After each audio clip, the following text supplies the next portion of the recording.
Dear student, अस्सलाम वालेकुम, welcome back. आज हमारा सेकेंड ईयर का दूसरा लेक्चर जो है वो स्टार्ट होता है। पहले लेक्चर के अंदर हमने प्रोग्राम और प्रोग्रामिंग लैंग्वेज की डेफिनेशंस के बारे में पढ़ा था।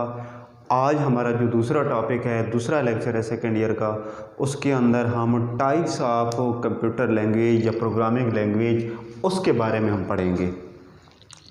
दूसरा लेक्चर हमारा है जी types of computer programming language या प्रोग्रामिंग लैंग्वेज, यानी कि प्रोग्रामिंग के लिए जो कंप्यूटर जो लैंग्वेज इस्तेमाल करता है उसे हम प्रोग्रामिंग लैंग्वेज कहते हैं। इसके अंदर वर्ड्स होते हैं, अल्फाज होते हैं या सिंबल्स वगैरह को इस्तेमाल करके कंप्यूटर जो है आगे लैंग्वेज है वो सीखता है या प्रोग्रामिंग लैंग्वेज होती है। तो यहाँ पर हमारे पास प्रोग्रामिंग लैंग्वेज की टू टाइप्स हैं। There are two types of programming language. पहले नंबर पे है लो लेवल लैंग्वेज और दूसरे नंबर पे है high level language. Low level language क्या है जी? लो लेवल लैंग्वेज जो होती है ना, वो कंप्यूटर हार्डवेयर के नज़दीक होती है, यानी कि वो लैंग्वेज जिसको कंप्यूटर समझता और बोलता है वो लो लेवल लैंग्वेज होती है। और जो इंसानी ज़बान होती है, जो हम बोलते हैं, जो हम काम करते हैं, ये हाई लेवल लैंग्वेज होती है। लो लेवल लैंग्वेज क्या है जी? Low level language are near to computer hardware. ये कंप्यूटर हार्डवेयर के नज़दीक होती है, यानी कि कंप्यूटर के ऊपर या कंप्यूटर के ज़रिए जो भी हम काम करते हैं वो लो लेवल लैंग्वेज होती है। Near to computer hardware and far from human language. Low level language होती है, ये कंप्यूटर हार्डवेयर के नज़दीक होती है और इंसानी ज़बान की से दूर होती है। दूर कैसे होती है कि यानी कि जो बात कंप्यूटर समझता है वो बात हम नहीं समझ सकते, वो बात इंसान नहीं समझ सकता। Low level language are divided into two main categories. इसको दो मेन कैटेगरीज के अंदर डिवाइड किया गया है, यानी कि लो लेवल लैंग्वेज की आगे मज़ीद दो अक़साम हैं। वो कौन कौन सी हैं? पहले नंबर पे है मशीन लैंग्वेज। पहले नंबर पे क्या है जी? Machine language. दूसरे नंबर पे है असेंबली लैंग्वेज।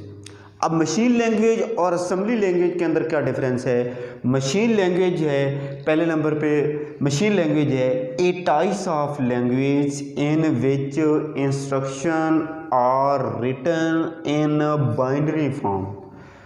यानी कि मशीन लैंग्वेज जो है ये टाइप्स ऑफ लैंग्वेज है, ये भी ज़बानों की एक किस्म है, एक किस्म की ज़बान है जिसके अंदर बाइनरी फॉर्म इस्तेमाल की जाती है। बाइनरी फॉर्म क्या है? जो कि हमारा कंप्यूटर समझता है, जो कि 0 और 1 की सीरीज़ में होती है, यानी कि जिसके अंदर 0 और 1 का जो है डिजिट होता है, दूसरा तीसरा डिजिट कोई नहीं होता, उसके अंदर वही मशीन लैंग्वेज होती है।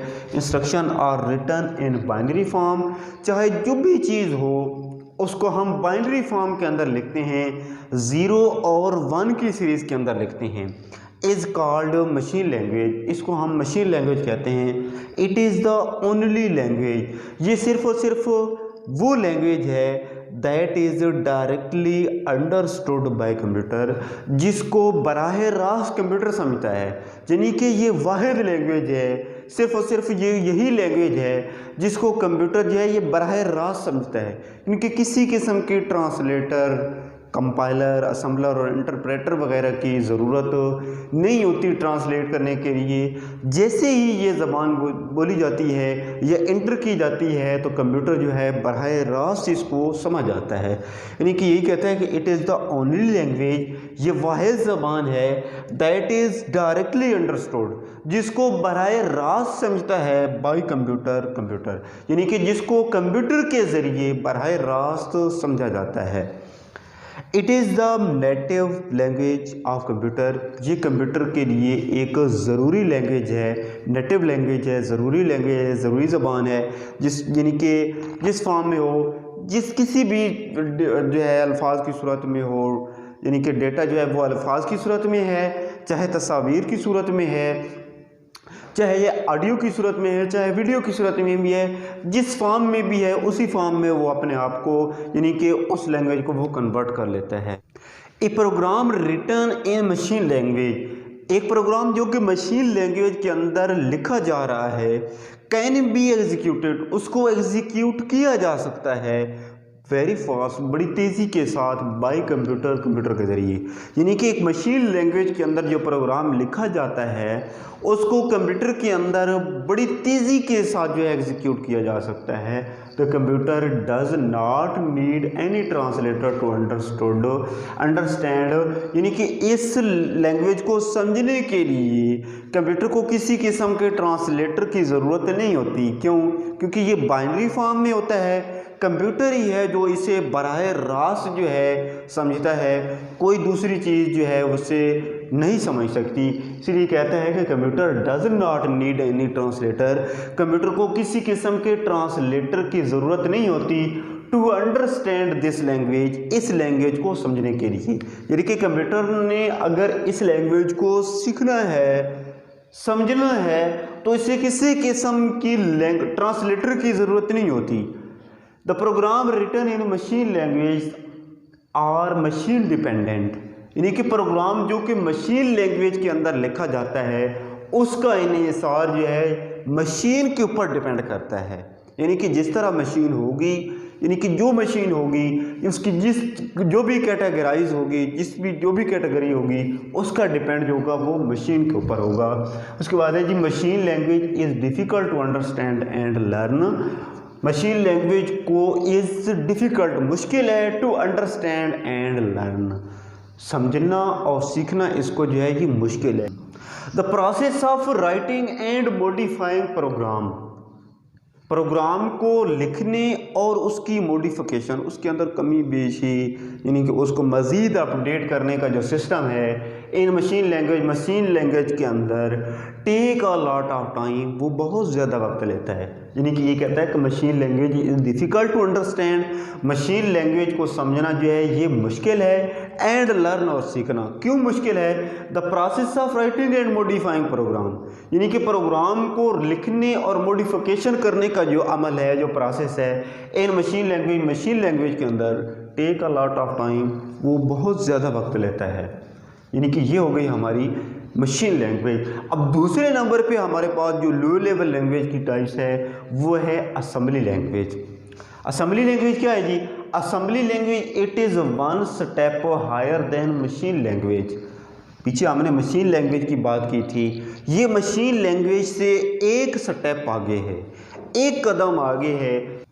In assembly language machine instruction are replaced, machine के अंदर जो हिदायत होती हैं उनको रिप्लेस किया जाता है with English like word, English के अल्फाज की तरह, known as mnemonics, it is pronounced as mnemonics, जिनको हम न्यूमोनिक्स बोलते हैं। Program written in assembly language, program जो कि असेंबली लैंग्वेज के अंदर लिखे जाते हैं आर ईजियर टू राइट, उनको लिखना जो है आसान है, एंड मॉडिफाई, और उनके अंदर मॉडिफिकेशन करना भी आसान है देन मशीन लैंग्वेज की निस्बत। यानी कि मशीन लैंग्वेज में के अंदर हमने पढ़ा था कि मशीन लैंग्वेज के अंदर जो है ना इनको समझना जो है मुश्किल होता है। ये कहते हैं कि is easier program written in machine language, program written in assembly language are easier to write, इनको लिखना जो है आसान है, एंड मॉडिफाई, और उसके अंदर मॉडिफिकेशन करना भी आसान है। मशीन लैंग्वेज के अंदर क्या होता था? मशीन लैंग्वेज के अंदर लिखना और मॉडिफिकेशन करना जो होती थी अल्फाज की, ये मुश्किल होती थी देन मशीन लैंग्वेज के निस्बत।